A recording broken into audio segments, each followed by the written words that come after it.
지금까지 이론 교육을 실전의 로봇으로 한번 움직여 보겠습니다.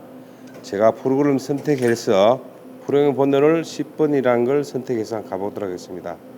자, 이동하는 거는 제가 스텝 바이 스텝으로 움직여 보겠습니다.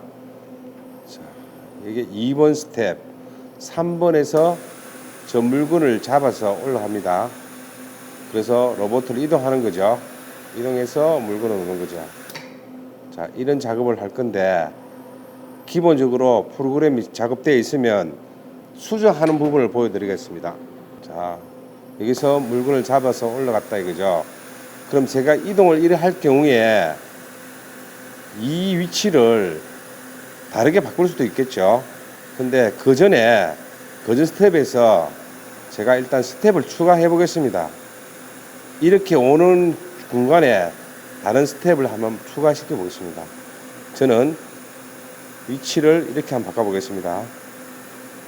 여기 하나 추가시켰다 이러면 전 스텝하고 그 다음 스텝에서 기록을 누르면 스텝이 추가됩니다. 그러면 경로가 이렇게 바뀌는 거죠. 자, 이렇게 가서 이렇게 옵니다. 자, 이 스텝을 수정할 수도 있겠죠. 저는 다시 앞쪽으로 가서 Shift 위치 기록이라는 걸 누르면 위치 수정을 하시겠습니까? 물어봐요. 그때 엔터를 치면 수정이 되는 거죠. 그때 백워드, 그 다음에 포워드해서 수정한 걸 확인할 수 있는 거죠. 그래서 내가 원하는 위치에 다시 가서 물건을 내놓는 거예요. 그래서 로봇가 올라오면 다시 처음 했는 스텝으로 가는 게 정상입니다. 이거를 스텝으로 갔는데 연속으로 한번 보여드리도록 하겠습니다. 자, 연속으로 움직일 때는 수동에서는 지금 엔더 실행 단위를 엔더 놓고 움직이면 되죠. 포워드를 눌러 보겠습니다.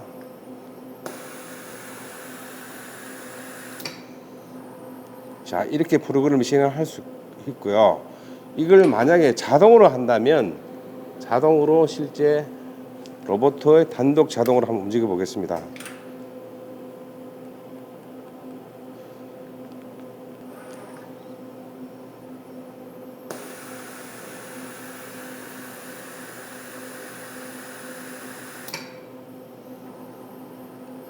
자, 이런 과정을 마쳐서 나중에 실제 프로그램을 운영하고 있습니다. 여기에 있는 궤적대로 로봇 프로그램을 한번 만들어 보겠습니다. 자, 그래서 제가 만들어 놓은 걸 먼저 보여드릴게요. 스텝 1번에가 여기를 제가 2번 했습니다. 이게 직선으로 가죠. 이게 3번, 이게 4번, 5번, 이렇게 6번, 7번까지 갔는데 이제 원이 있죠. 원 같은 경우는 move L로 갑니다. 가서 이 기록키에서 C로 바꿔주면 되죠. C가 뭐냐면 서클이니까 이렇게 만들어집니다. 이렇게 원을 만들어지고 그 다음에 이게 다시 직선으로 가는 거죠. 다가 다시 이쪽에 이동했다가 이렇게 이런 궤적을 그리면서 이게 끝을 냅니다. 그리고 다시 1번 위치로 가는 거죠. 자, 여기서 1번 위치하고 엔드 위치가 같아야 되는데 만약에 끝나는 스텝이 17이면 18은 1번 스텝으로 가서 17 스텝에서 기록키를 누르면 바로 18이 생성됩니다. 이렇게 해서 프로그램이 완성되는 거죠. 자, 이거를 제가 연속으로 해보겠습니다. 연속으로. 수동에서 연속은 엔드 실행 단위가 엔드여야 됩니다. 그래서 이 상태에서 스위치를 포워드를 눌러 보겠습니다.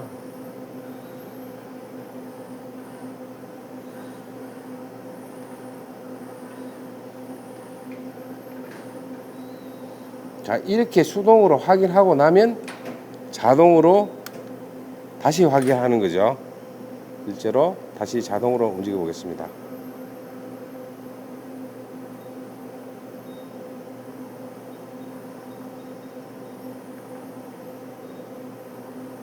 이런 궤적을 만들어 놓고 실제 육안으로 이 궤적이 제대로 가는지를 확인하고 그렇게 전체 라인을 돌리는 거죠.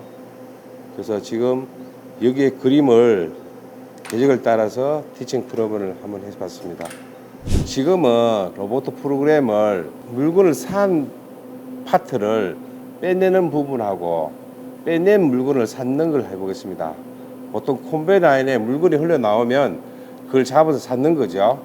근데 지금은 산 물건을 다시 빼낸 거를 다시 샀는 방법을 지금 재현해 보겠습니다. 자, 제가 스텝으로 한번 가보겠습니다. 이렇게 갔을 때 물건을 잡고 옮기는 거죠. 그래서 내가 원하는 위치에 갖다 놓습니다. 다시 두 번째도 가죠.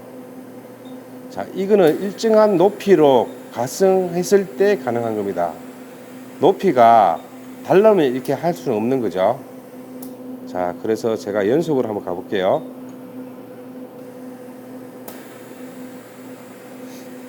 이렇게 세 번째 갖다 놓고 그 다음에 네 번째 물건을 잡아서 다시 갖다 놓고 마지막을 물건을 잡아서 이렇게 갖다 놓고 원위치에 오는 거죠.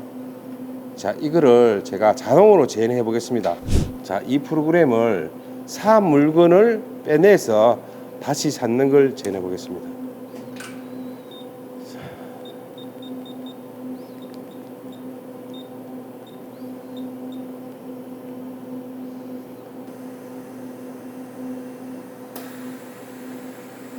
위치가 안 맞죠, 아까보다. 그래도 똑같은 위치니까 관계 없습니다.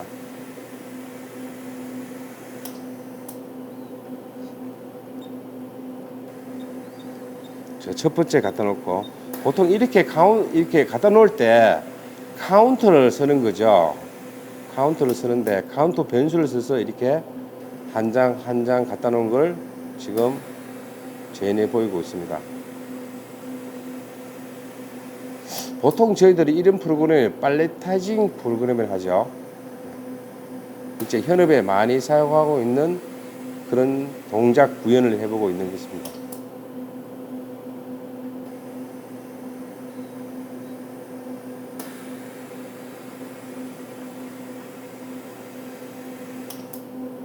네, 여기는 로봇 컨트롤러에 대해 설명하겠습니다.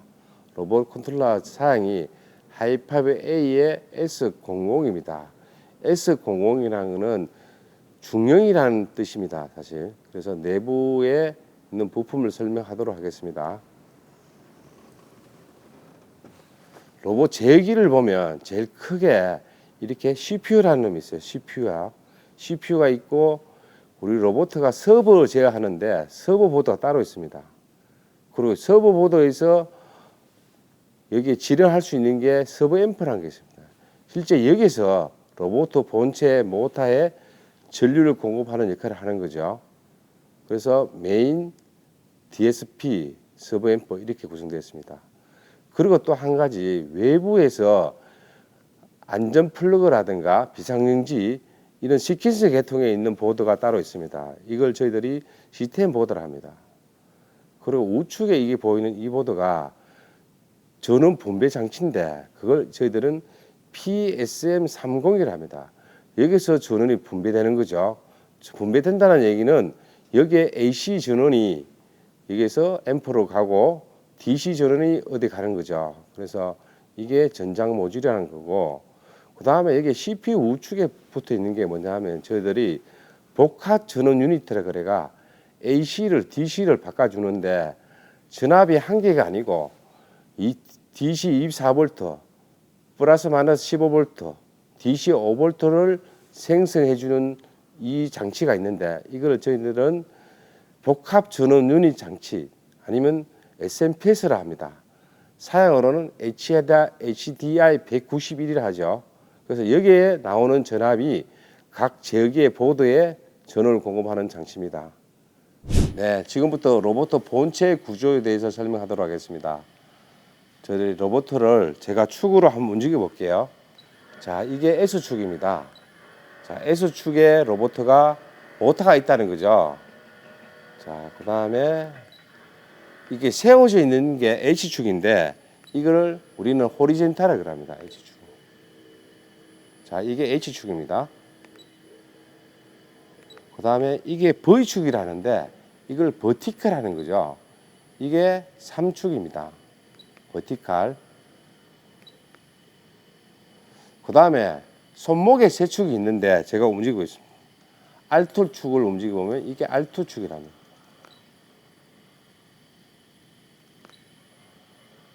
그 다음에 B축이라는 밴드 축이 이게 움직입니다. 끝단에 툴이 붙어 있는데 이걸 저희들이 R1 축이랍니다. 로테이션 1이죠. 이렇게 로봇가 기본적으로 6축으로 구성되어 있고 로봇 구조상에서 S축에 관련된 부품이 모터 감속기가 있는 거죠. 제가 만약에 S축을 움직여 보면 S축에 모터가 여기 있습니다. 여기에. 근데 그 밑에 있는 게 프레임이고 그 밑에 있는 게 감속기예요. 자, 로봇가 토크를 여기서 감속기가 필요한 거죠. 그리고 만약에 H축에 모터가 있으면 이 안쪽에 감속기가 있습니다. H축 모터. V축도 말하죠. 이게 모터, 그 다음에 이게 V축 감속기예요. 그리고 손목의 세 축의 모터는 뒤쪽에 있습니다. 지금 R2, B, R1 이렇게 구성되어 있습니다. 기본적으로. 그래서 저희들이 로봇을 얘기할 때 베이스 프레임, 어퍼 프레임, 로 프레임 이렇게 구성하는 거죠. 그래서 로봇가 기구적으로 프레임을 구성하는데 각각 축에 모터와 감속기가 있어서 로봇을 구동할 수 있는 거죠. 그래서 로봇 6축이 이렇게 움직이면서 작업하는데 주로 주축은 자세를 지정할 때 쓰는 거고 손목축 같은 경우는 각도를 잡을 때 쓰는 게 주로 이렇게 각도를 잡을 때 씁니다. 지금까지 로봇 본체 구조에 대해서 설명해 드렸습니다.